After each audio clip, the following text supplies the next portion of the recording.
Malamig na ang simoy ng hangin. So guys, hindi na mainit. So the weather conditions here in UAE, it's now okay. So walang humid. So yung hangin, ramdam ko na yung lamig. So papasok ng taglamig. So madaling sabi, change weather na siya.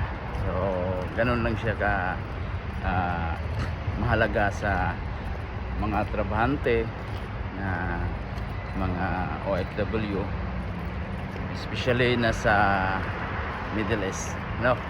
So kung ikaw ay nasa Middle East, siyempre ramdam mo rin siya. So that's all guys, very good. Today is 5:50.